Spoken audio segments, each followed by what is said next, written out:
Bonjour tout le monde, bonsoir tout le monde. Aujourd'hui, on se retrouve dans une vidéo qui est un peu plus courte que d'habitude, enfin du moins où on va parler que d'un seul livre, parce que c'est un one shot, Le Cercle des Poètes Disparus. Classique, pour moi c'est un livre qui fait partie des classiques. Après, quand je regarde certaines vidéos et qui parlent des classiques, c'est pas trop mes classiques à moi, hein, parce que moi j'ai rangé ça dans le classique de Stephen King. Enfin, ça de Stephen King, Shining, Cimetière, des livres de Stephen King, je les mets dans les classiques, alors que pour certains, ce n'est pas vraiment. Donc voilà. Bref, petit aparté. Donc, parlons du cercle des poètes disparus. À Welton, un austère collège du Vernon, dans les années 1960, la vie studieuse des pensionnaires est bouleversée par l'arrivée d'un nouveau professeur de lettres, M. Keating. Ce pédagogue peu orthodoxe va leur communiquer sa passion de la poésie, de la liberté.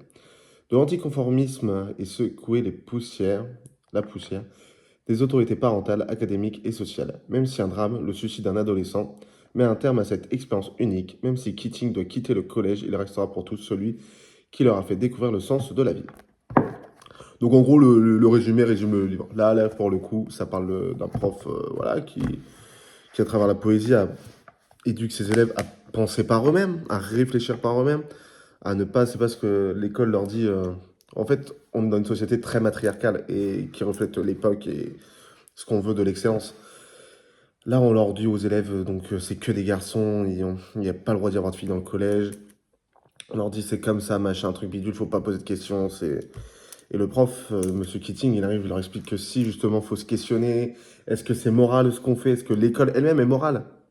Voilà, se questionner, ça veut pas dire qu'il faut se rebeller contre tout et pour tout. Non, mais voilà, il va leur apprendre comment à réfléchir par eux-mêmes en fait. Voilà, donc il y en a, ils vont aller dans l'excès, ils vont beaucoup trop se rebeller. Il y en a qui vont au contraire se dire, moi ça me convient et je préfère continuer comme l'école elle me dit de tout faire et tout balancer et tout. Ouais, moi j'ai un stylo dans les mains, donc là voilà, c'est fini pour moi là. Je vais faire ça tout le temps avec le stylo. Donc voilà. Et du coup, comme le livre l'indique, il y a malheureusement parce que justement, en fait, c'est ces deux côtés-là. C'est pour ça qu'on a le suicide du gamin. Le père qui suit donc ce qu'il a appris à l'école, il a été dans cette école-là, comme son père et son enfin, comme tout le monde. Et on lui a dit, ouais, moi j'ai fait des sacrifices pour que cette école-là, tu feras des études de médecine et tu feras ce que je te dis parce que je suis ton père et tu fais ce que je te dis. Et le prof lui dit, écoute, tu veux pas être médecin comme ton père te le dit, tu veux faire quoi? Tu veux faire comédien? Ok, bah fais comédien. Parle-en à ton père, c'est important que tu en parles à ton père et que tu arrêtes pas tout comme ça du jour au lendemain. Mais voilà, faut que tu penses à toi, que tu penses à tes rêves. Sauf que le gamin n'en parle pas à son père, du coup le père l'apprend, machin, le père accuse que c'est la faute du professeur qui s'est suicidé, enfin bref. Voilà, mais le livre, tout le long du livre, il nous apprend à réfléchir par nous-mêmes. Il y a des fois c'est moral, des fois c'est immoral ce que font les élèves. Enfin, immoral après, ça reste pas. Ça va pas trop loin, ça va dans des conneries des tanneries de jeunes, ça reste des trucs mignons que certains ont certainement fait bien pire. Déjà, je suis en train de me dire, ouais, enfin, quitter l'école, quitter le pensionnat pour aller à une soirée, qui l'a jamais fait, hein, moi je l'ai jamais fait personnellement, mais voilà. Mais voilà, ça reste des trucs qui c'est mignon, c'est le gars qui quitte l'internat pour aller à une soirée. Bon, voilà, il essaie de pécho la meuf d'un autre gars, bon, voilà. Mais voilà, c'est ça, c'est un groupe de jeunes en fait qui se marginalisent un peu, qui décident de se rebeller donc en formant ce cercle des poètes disparus, enfin en formant ce cercle des poètes disparus, tout ça, machin, qui se réunissent, qui font leur petite magouille dans leur coin. Au début, ça reste mignon, et puis après, il y en a certains qui se rebellent de trop, d'autres qui décident de faire marche arrière, et voilà. Et ce livre, il se conclut par la même scène que dans le film, par quand le prof doit partir et que tout le monde monte sur la table et qui dit capitaine, mon capitaine. Voilà, ça finit. À chaque fois que je vois le film, cette scène, je la trouve magique parce que dans le livre, en fait, on n'a pas cette même émotion.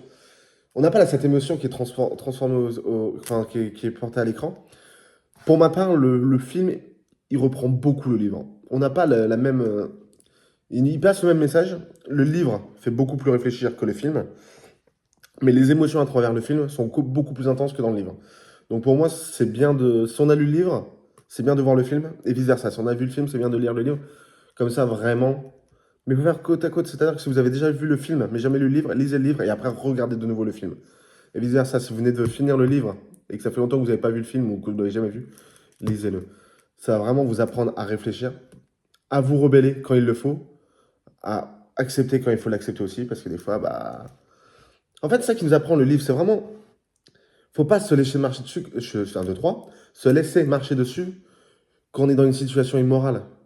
Mais il y a aussi des fois où c'est la société qui est comme ça. On peut changer, peut se rebeller pour tout ça. Mais voilà, faut pas non plus aller dans l'excès. Faut pas non plus soit vouloir faire trop changer la société d'un seul coup. Mais en même temps, il faut, parce que certaines choses, il faut les faire changer. C'est normal, mais voilà. Et il y a des trucs, en fait, vous pouvez pas parce qu'il y a des gens, bah, ils veulent pas que la société change parce qu'ils ont leur confort là-dedans. Et voilà, enfin voilà, Le Cercle des Poètes Disparus. un- une pépite. C'est un livre qui est génial, qui est super, qui apprend à réfléchir par vous-même, qui est super bien écrit, qui est pas long. Qui est pas long, il fait même pas 200 pages. Donc vraiment, ça se lit d'une vitesse. Je sais que ça, c'était ma mère qui voulait le vendre à une brocante et je lui avais dit, attends, tu l'as ce livre-là? Bah attends, je te le prends, je l'ai lu et au final, bah, le livre, il a toujours pas été vendu, il est toujours dans ma bibliothèque. Donc voilà. Et je pense qu'il y restera parce que, en vrai, en le voyant comme ça, je me chauffe à... En vrai, 200 pages, j'aurais pas le temps mon week-end de le lire.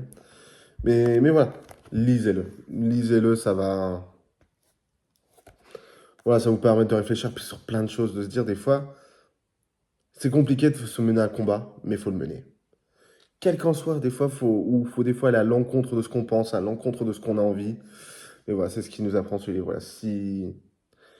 Même si on vous dit que c'est immoral ce que vous faites, si vous pensez que vous avez la conviction que ce que vous faites, c'est bien, faites-le.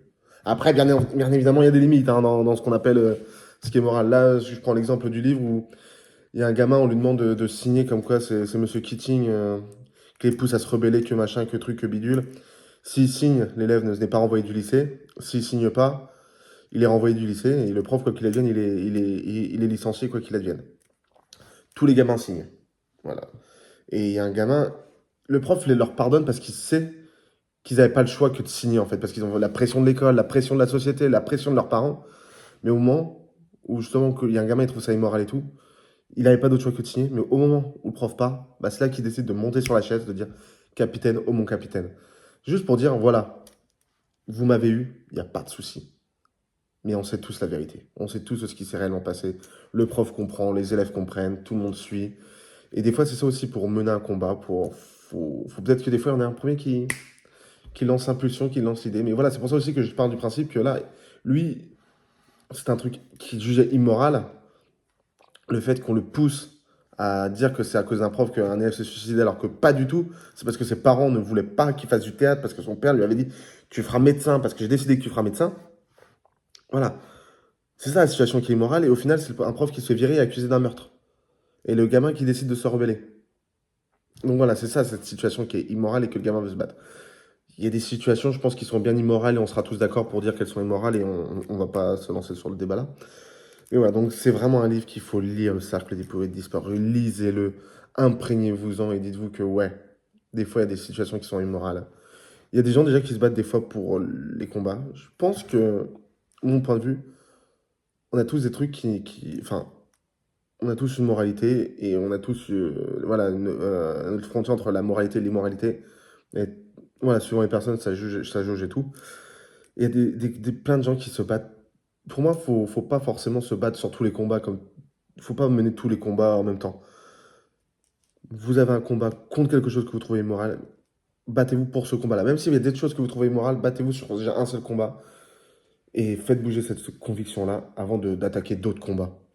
Ça sert à rien de mener 100 combats en même temps. Vous allez perdre de l'énergie plus qu'autre chose. Se concentrer sur un combat, faire bouger les choses, faire avancer la société. Parce que ça se passe dans les années 1960. Donc il y a des choses qui peuvent nous choquer, de se dire, mais attends, il faisait comme ça et tout ça. Mais avant ça, c'était d'actualité, ça choquait pas. Donc le livre, il date pas des années 1960, mais l'histoire se passe dans... Donc voilà, et ça bien aussi des fois de se dire, attends, à l'époque, ils faisaient ça. Nous, ça nous choquerait, ça. Mais voilà, c'est bien de se rappeler aussi de ce qui s'est passé. Heureusement qu'il y a des personnes qui sont battues pour ça. Enfin voilà, je me suis un peu égaré. Mais voilà, donc pour Le Cercle des Poètes Disparus, très très bon livre. Voilà, magnifique, qui apprend à faire réfléchir par soi-même. Donc je vous invite à le lire. Vous pouvez vous le procurer n'importe où. En librairie, en médiathèque, ça revient au même. Oui, non, librairie, médiathèque, sur Amazon, je suis pas sponsorisé, hein. En même temps, vu tes nombres de vues, Florent, c'est pas étonnant. Bref. Euh, donc voilà, même... Faut des brocantes, enfin bref, vous pouvez le trouver facilement.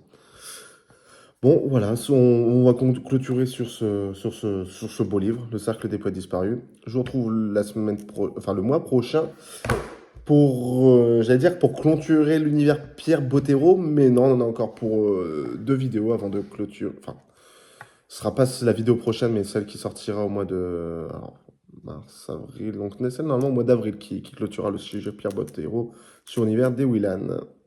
Ce sera la fin d'une ère et bref, je vais vous raconter tout ça le moment venu. Sur ce, à la prochaine.